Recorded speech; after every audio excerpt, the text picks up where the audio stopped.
Oi, pessoal. Aqui é o professor Anselmo. A gente vai iniciar aqui a nossa disciplina de pesquisa operacional e a nossa aula de hoje vai tratar de programação linear, solução gráfica de problemas, certo? Então a gente vai abordar aí a solução de problemas de programação linear, pelo chamado método gráfico.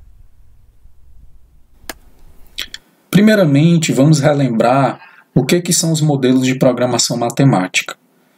Esse termo programação vem do inglês aí, programming, que tem como significado, a gente poderia traduzir para o português um significado mais apropriado, como planejamento.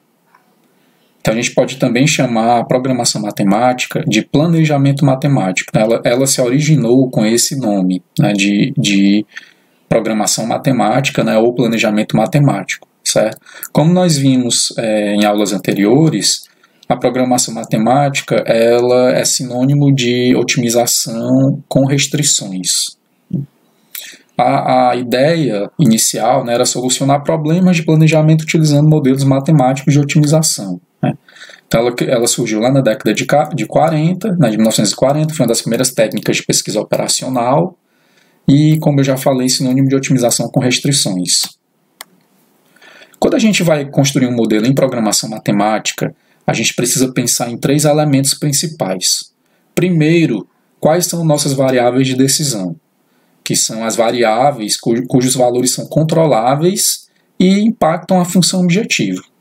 Então, em um modelo, nós podemos ter variáveis que nós controlamos, que são as variáveis de decisão, e nós podemos ter variáveis que nós não controlamos. Então, essas variáveis que nós não controlamos, na verdade, a gente chama de parâmetros, que são valores fixos para o modelo, certo? Eles são fixados e a gente não tem controle sobre esses parâmetros, tá? Então, variáveis de decisão são variáveis cujos valores são controláveis, então muitas vezes também são chamadas de variáveis de controle. A função objetivo é uma função matemática de uma ou mais variáveis de decisão, e na maioria dos problemas práticos, né, a função objetiva é uma função multivariada, né, ou seja, de múltiplas variáveis, e a gente deseja maximizar ou minimizar a função objetivo. Tá?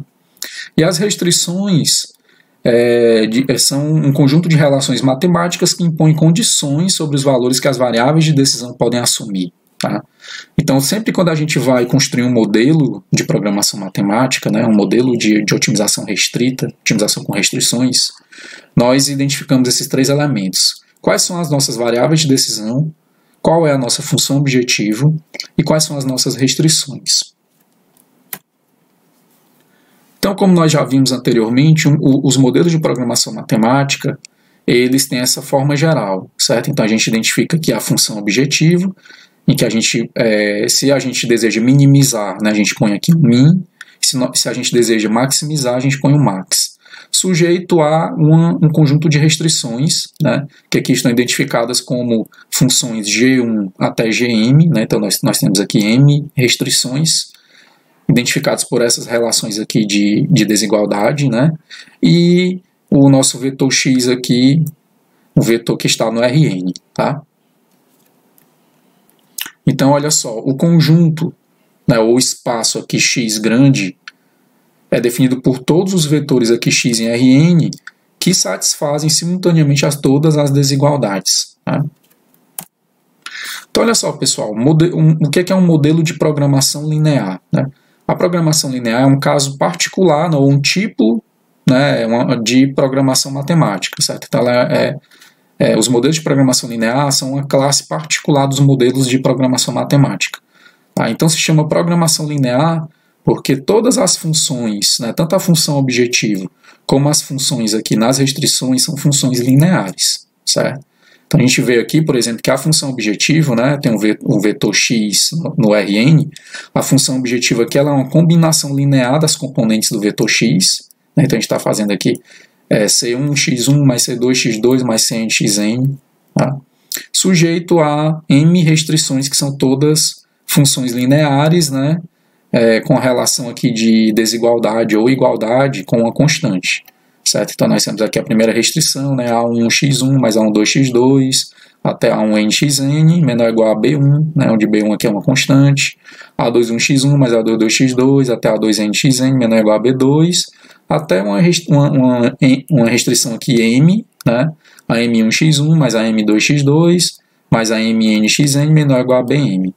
E é muito comum que os componentes aqui do nosso vetor eles sejam não negativos, ou seja, cada componente aqui x1, x2 até xn está aqui, pertence aqui aos reais não negativos, certo? Então essa restrição aqui, nós podemos ter modelos de programação linear, né, em que as variáveis aqui assumem valores de menos infinito a mais infinito, mas é muito comum nas aplicações que as variáveis de decisão estejam restritas aqui a valores não negativos, certo?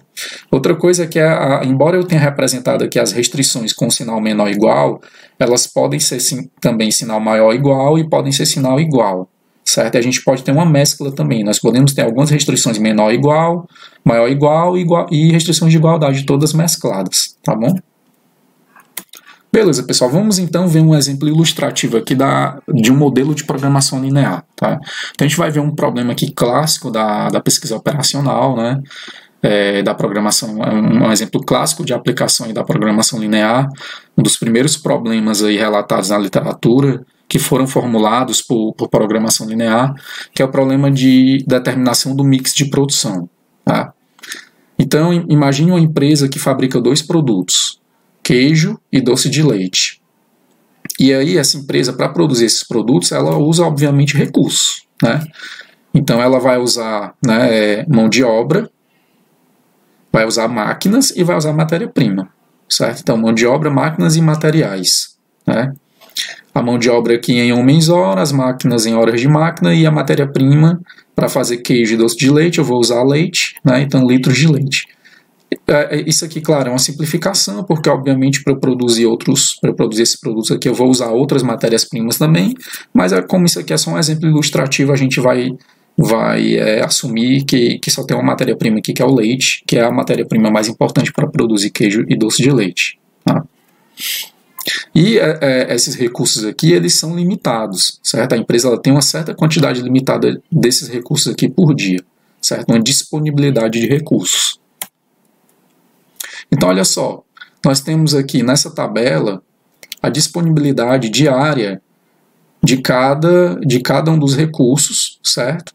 E nós temos o quanto cada produto gasta de cada um dos recursos para fazer uma unidade, certo? Então, por exemplo, nós temos aqui por dia 180 horas de mão de obra disponíveis, temos 280 horas de máquina disponíveis por dia e temos 700 litros de leite disponíveis por dia, que é a nossa matéria-prima, tá? Para eu produzir 1 kg de queijo, eu utilizo aqui, em média, né, 1,5 horas de mão de obra, certo? E para produzir doce de leite eu consumo 3 horas de mão de obra, tá? Para eu produzir 1 kg de queijo, eu uso 3,5 horas de máquina e para produzir 1 kg de doce de leite, 4 horas de máquina. E para eu produzir 1 kg de queijo, eu vou utilizar, né, 10 litros de matéria-prima e 1 kg de doce de leite, 7 litros de leite, né, que é a nossa matéria-prima, tá? Então essa tabela aqui, ela nos dá as informações, né, técnicas com relação ao processo de produção de queijo e de doce de leite, né? Então, o quanto de recursos eu gasto, né, para fazer uma unidade de queijo, 1 kg de queijo, e para fazer 1 kg de doce de leite. Então, essas informações aqui são requisitos técnicos, né, do meu processo de produção. E nós temos aqui a disponibilidade diária, né, ou seja, a disponibilidade por unidade de tempo de cada um dos 3 recursos. Tá? Além do mais, nós sabemos o seguinte, nós temos uma informação aqui de mercado, né, que 1 kg de queijo e 1 kg de doce de leite, quando vendidos, né, eles rendem um lucro unitário, respectivamente, de 2 unidades monetárias e 3 unidades monetárias. Tá? Então, se eu vender 1 kg de queijo, eu tenho um lucro de 2 unidades monetárias e 1 kg de doce de leite, 3 unidades monetárias. O doce de leite ele é mais lucrativo, né? Então, qual é o problema então de determinação do mix de produção? O problema é que a empresa ela deseja determinar quais os níveis de produção de cada um dos dois produtos que maximizará o lucro total, certo? Então, nós queremos determinar o quanto eu vou produzir de queijo e o quanto eu vou produzir de doce de leite, de forma a maximizar o meu lucro total, né, da minha produção quando vendida, né, da minha produção total quando vendida, certo? Vocês vão ver na solução, quando a gente resolver esse problema por programação linear, que embora o doce de leite ele seja mais lucrativo, né, por unidade, a nossa produção, a produção que vai maximizar o lucro total, ela não vai ser só de doce de leite, certo? Ela vai ser um mix aqui de queijo e de doce de leite, certo? Isso ocorre porque os nossos recursos eles são limitados, né? Eles são restritos, certo? Então a gente vai ter que dividir a produção aqui entre queijo e doce de leite. A pergunta é como eu vou dividir essa produção entre queijo e doce de leite de forma a maximizar o lucro total. Então, olha só, pessoal, então vamos iniciar a modelagem matemática aqui do nosso problema, certo? Então, como eu falei, em programação matemática mais geral, né, e mais geralmente em programação linear, né, nós precisamos identificar 3 elementos no nosso modelo: as variáveis de decisão, a função objetivo e as restrições, certo? Então, primeiramente, quais são as variáveis de decisão nesse problema? Nós temos 2 variáveis de decisão. A primeira variável de decisão, x índice 1, é o nível de produção de queijo em quilos, né? E a segunda variável de decisão, x índice 2, é o nível de produção de doce de leite também em quilos. Então nós temos essas 2 variáveis de decisão, x1 e x2. Elas são variáveis que assumem valores não negativos, né? Então x1 vai assumir valores maior ou igual a 0 e x2 maior ou igual a 0. Porque, obviamente, não faz sentido eu falar em produção negativa, né? Eu vou produzir menos 10 kg de queijo, não faz sentido, certo? Então, eu vou produzir uma quantidade maior ou igual a 0 de queijo e maior ou igual a 0 de doce de leite, né? A nossa função objetiva é o lucro total, certo? Então, olha só, o lucro total ele vai ser uma combinação aqui, uma combinação linear, né? Do lucro unitário, né? Multiplicado pelas variáveis de decisão, né?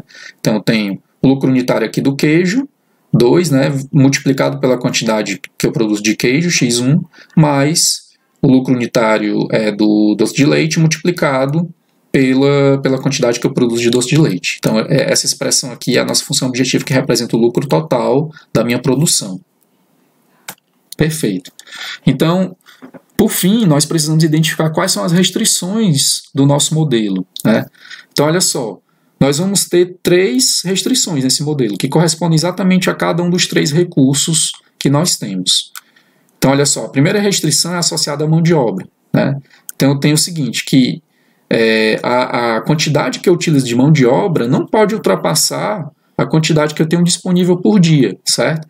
Então, lembremos aí da nossa tabela de informações do processo de produção, né?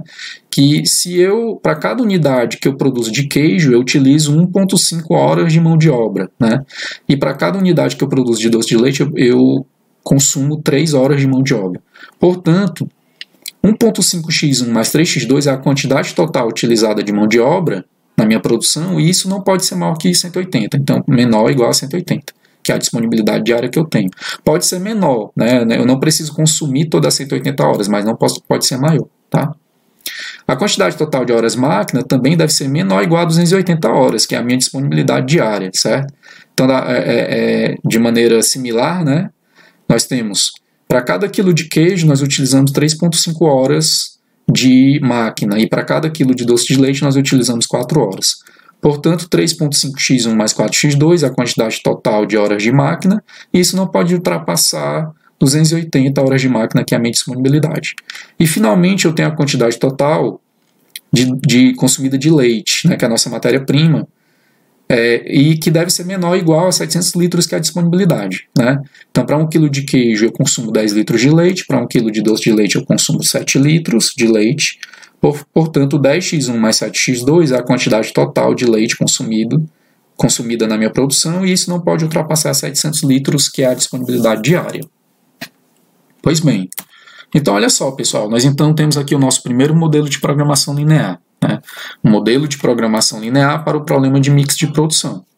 Então esse modelo é o que? Eu quero maximizar o lucro total, que é essa expressão Z igual a 2x1 mais 3x2, sujeito às minhas restrições técnicas, né, dadas as limitações de recurso. Então 1.5x1 mais 3x2 menor ou igual a 180, 3.5x1 mais 4x2 menor ou igual a 280 e 10x1 mais 7x2 menor ou igual a 700.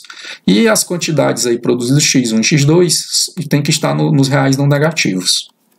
Pois bem, então esse é o nosso modelo de programação linear, né?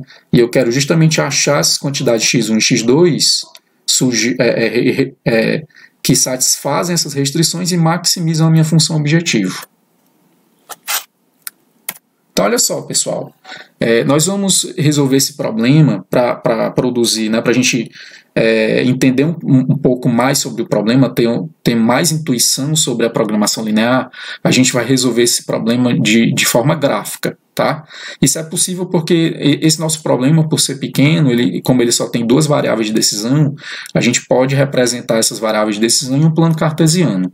Então, nós temos aqui o nosso plano cartesiano, ó, o eixo horizontal a variável x1, o eixo vertical a variável x2, e aí nós temos nós estamos restritos ao primeiro quadrante, né, porque essas variáveis têm que ser não negativas, tanto x1 como x2, tá? E aí como é que a gente representa as restrições de desigualdade? As restrições de desigualdade, elas definem semi-espaços, tá? Então, olha só, a restrição 1,5x1 mais 3x2 menor ou igual a 180, né? Essa restrição aqui, ela define esse espaço aqui que é delimitado por essa reta, né, 1,5x1 mais 3x2 igual a 180, o espaço que é delimitado por essa reta e todos os pontos que estão abaixo aqui dessa reta, que são os pontos que satisfazem essa desigualdade aqui, 1,5x1 mais 3x2 menor ou igual a 180. Então, todos os pontos que estão aqui abaixo dessa reta satisfazem e os que estão acima não satisfazem, tá? Então, essa nossa primeira restrição define como pontos viáveis, né, os pontos que estão aqui abaixo da reta e que estão dentro do primeiro quadrante. Perfeito? Se nós incluirmos as outras duas restrições, certo? Então, de maneira análoga, né, nós temos aqui a primeira restrição, certo? Que define um semi-espaço de todos os pontos que estão abaixo aqui dessa reta. A segunda restrição, que é essa restrição aqui dada por essa reta azul, né, que é a restrição relacionada a máquinas, que define o semi-espaço constituído por todos os pontos que estão no primeiro quadrante abaixo da reta azul, e a terceira restrição, que é relacionada à matéria-prima, que define todos os pontos, um espaço, né, constituído por todos os pontos que estão, que seria aqui à esquerda, né, dessa reta verde, tá? Todos os pontos aqui do primeiro quadrante, certo? Então, olha só, uma solução do nosso modelo, ela tem que satisfazer todas essas restrições, incluindo na negatividade. Então, uma solução do modelo de programação linear, ela precisa estar nesse conjunto, né, que é definido pela interseção de todas as restrições, certo? Então, se nós pegarmos a interseção de todas as restrições, a gente vai produzir aqui esse polígono, né, que é essa região achurada aqui, que define o que a gente chama de região de soluções viáveis, certo? Então, esse polígono achurado é a nossa região de soluções viáveis, ou seja, os pontos que estão aqui dentro satisfazem todas as restrições e representam quantidades produzidas de queijo e doce de leite que são viáveis dadas as minhas limitações de recursos, certo? Beleza, pessoal. Mas olha só, eu estou interessado em achar a solução ótima, né? O que é uma solução ótima? Ela é uma solução viável, ou seja, é um ponto que está na região de soluções viáveis, que maximiza ou minimiza a função objetivo. No nosso exemplo agora, né, a gente quer maximizar, porque a nossa função objetiva é lucro total, então a gente quer maximizar o lucro, tá? Então, olha só, para a gente poder encontrar a solução ótima, um método que a gente pode usar é seguir uma direção de crescimento da função, né, até atingir um ponto extremo da região de soluções viáveis. Então é esse método aqui que a gente vai usar para graficamente determinar onde está a solução ótima. Tá? A gente vai identificar aqui uma direção de crescimento da função e vai seguir nessa direção até que a gente atinja um ponto extremo da região de soluções viáveis. Então olha só, eu peguei aqui a nossa função objetivo, né, z igual a 2x1 mais 3x2, fixei um valor para ela aqui, um valor que eu chamei z0 igual a 120, certo? Então fixei esse valor para o meu lucro total, 120. Eu gerei essa reta aqui, ó, 120 igual a 2x1 mais 3x2. Tá aqui a reta representada aqui, tá? Na figura, essa reta, tá? Essa reta, ó, essa setinha aqui identifica o vetor gradiente, tá? Que é o vetor das derivadas parciais da função objetivo. Tá? O vetor gradiente, a gente sabe lá do cálculo, né, vetorial, que ele aponta para a região de mais rápido crescimento de uma função multivariada. Tá? Então, como ele aponta para a direção de mais rápido crescimento, eu vou seguir a direção do vetor gradiente. Poderia escolher uma outra direção de crescimento, mas por simplicidade aqui vou escolher a direção do vetor gradiente, perfeito? Então aqui eu tenho essa reta aqui dividida por essa reta definida aqui por esse Z0 igual a 120 que eu fixei, né? Isso gerou essa reta, que a gente chama de curva de nível, né? E o vetor gradiente aqui ele é normal, aqui é a curva de nível, né? Então se eu seguir na direção dele, eu vou estar seguindo na direção de crescimento da função objetivo, né? Então se eu for nessa direção aí, ó, o que é que vai acontecer? À medida que eu for movendo ali a reta, eu vou chegar nesse ponto extremo aqui da minha região de soluções viáveis, tá? Então essa região, esse ponto extremo, né, que é justamente um vértice aqui do meu polígono, né? Então cada vértice do meu polígono é um ponto extremo, né? Então tem esse ponto extremo aqui, tem esse outro, aqui a origem é um ponto extremo, tem esse outro ponto extremo e tem mais esse, certo? Então cada vértice do meu polígono é um ponto extremo, né? E aí à medida que eu fui seguindo na direção de crescimento aqui da função, né, eu parei aqui nesse ponto extremo. Se eu continuar andando, eu vou sair da região de soluções viáveis, certo? Então eu paro nesse ponto e esse ponto aqui é a solução ótima, tá? Nesse ponto aqui eu tenho um lucro aqui de Z igual a 193,5. Esse é o lucro total máximo, tá? nesse problema. É 193,5, tá? E aí eu posso resolver aqui um sistemazinho linear para encontrar esse ponto aí, as coordenadas x1 e x2 esse ponto, né? Se a gente resolver o sistema linear, a gente vai seguir, vai achar essas coordenadas aqui, ó, de x1 e x2. X1 igual a 26,7 kg de queijo e x2 igual a 46,7 kg de doce de leite, que correspondem a um lucro máximo aqui Z asterisco de 193,5. Tá? Então esse 26,7 e esse 46,7, pessoal, são as coordenadas x1 e x2 desse ponto ótimo aqui, esse ponto de máximo. Tá? Então veja só, na solução ótima, né, eu vou produzir mais doce de leite do que queijo, o que parece razoável, já que o doce de leite ele tem um lucro unitário maior, né? Mas a minha solução ótima não é produzir só doce de leite, né? Eu vou dividir a produção aqui entre doce de leite e queijo para poder chegar no lucro ótimo, certo? Isso acontece porque essa divisão aqui de produção entre doce de leite e queijo, ela é a divisão que utiliza de forma ótima os meus recursos, certo? Já que o queijo, né, a produção de queijo e a produção de doce de leite utilizam os recursos mão de obra, máquinas e materiais, né, que é a matéria-prima, utilizam de uma maneira diferente, certo? Perfeito, pessoal. Então, olha só. Solução de modelos de PL. Então, nós resolvemos um exemplo ilustrativo aí de programação linear, né, com duas variáveis, né, para vocês terem uma intuição de como é um modelo de programação linear, só que na prática, problemas com muitas variáveis não podem ser resolvidos graficamente, como a gente acabou de fazer. Né? Isso por quê? Porque um vetor com n variáveis ele está no Rn, certo? Então eu não consigo visualizar o Rn. Né? A gente ainda consegue visualizar o R3. Tá? Então a minha região de soluções viáveis no R3 ele pode ser um poliedro, né? Então um conjunto aí convexo no R3, certo? Ainda consigo visualizar, mas a partir de 4 variáveis, né, que eu estaria trabalhando ali no R4, R5, né, não consigo mais visualizar, então não posso resolver o problema graficamente, tá? Então, e esse problema, no geral, ele não tem uma solução analítica, então a gente não tem como escrever a solução ótima como uma formulazinha, né, uma fórmula que me dá diretamente a solução ótima do problema. Então, na prática, a gente tem que utilizar um algoritmo para achar a solução ótima. certo? Então, olha só, pessoal, algumas características aí dos modelos, né, ou problemas de programação linear, certo? Uma característica bem interessante é que uma solução ótima, os modelos de programação linear, uma solução ótima, ela sempre é um ponto extremo da região de soluções viáveis, né, ou seja, um vértice lá da região de soluções viáveis, ou é uma combinação convexa desses pontos extremos, tá? Então, portanto, para eu achar uma solução ótima do modelo de programação linear, basta investigar os pontos extremos, certo? Outra coisa, se a interseção do semi-espaço definido pelas restrições for vazia, o problema não tem solução viável e, portanto, não tem solução ótima. Tá? Então, pode ser que, dependendo de como eu construo as restrições, a região de soluções viáveis tenha a interseção dela seja um conjunto vazio. E, portanto, não existe nenhuma solução viável no problema, da forma como eu escrevi as restrições, né? E, portanto, como a solução ótima tem que ser uma solução viável, o problema não vai ter solução ótima. Tá? A região de soluções viáveis em programação linear ela é um conjunto convexo, certo?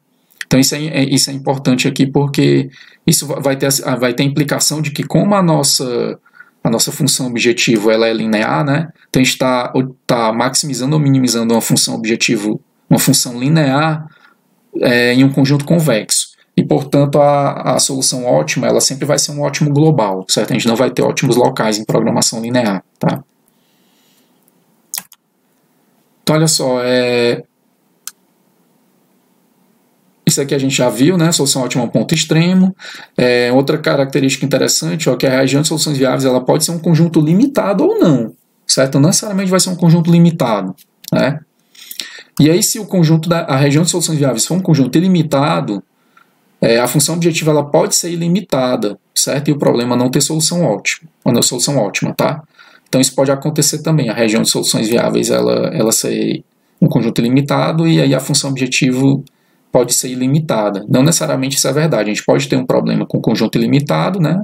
Região de soluções viáveis limitada, e a função objetivo ela ser limitada, tá? E a gente poder achar a solução ótima. Dependendo da direção aqui, né? Se a gente está maximizando ou minimizando. E se a interseção do semi-espaço definido pelas restrições for vazia, isso aqui a gente também já viu, né? O problema não tem solução viável, certo? Olha só, algoritmos de solução. Então, como eu falei, os modelos de programação linear têm que ser resolvidos por algoritmos. Então, é essencial o computador, então. Né? A gente não consegue, a não ser em casos, né, como com duas variáveis, a gente consegue resolver pelo método gráfico, mas problemas reais a gente não consegue, tá? Então, o algoritmo mais famoso ele é chamado de método simplex. Ele foi criado por George Dantzig na década de 1940. Então, o algoritmo já tem, né, muitas décadas que ele foi desenvolvido, mas ele ainda até hoje ele é o mais usado, tá? Por várias razões que se a gente fosse discutir aqui ia levar um tempo para discutir as razões por que o método simplex ele é o mais utilizado até hoje. Então, qual é a lógica aí do método simplex? Ele caminha sequencialmente pelos pontos extremos da região de soluções viáveis até a solução ótima. Tá? Então, como uma solução ótima ela sempre é um ponto extremo, uma combinação convexa de pontos extremos, basta a gente investigar os pontos extremos então, e é isso que o método simplex faz. Né? Ele sai caminhando aí sequencialmente pelos pontos extremos da região de soluções viáveis até chegar à solução ótima. Né? Como em programação linear a gente não tem ótimos locais, né, só tem ótimos globais, então quando ele identifica a solução ótima, ele sabe que é a solução ótima global. Né? Outra coisa, como o número de pontos extremos é finito, né, o método simplex ele encontra a solução ótima em um número finito de iterações. Então a programação linear a gente consegue sempre resolver, né, chegar a uma solução ótima. Existem alguns casos degenerados que vocês podem estudar em outras disciplinas, na disciplina de otimização linear, né?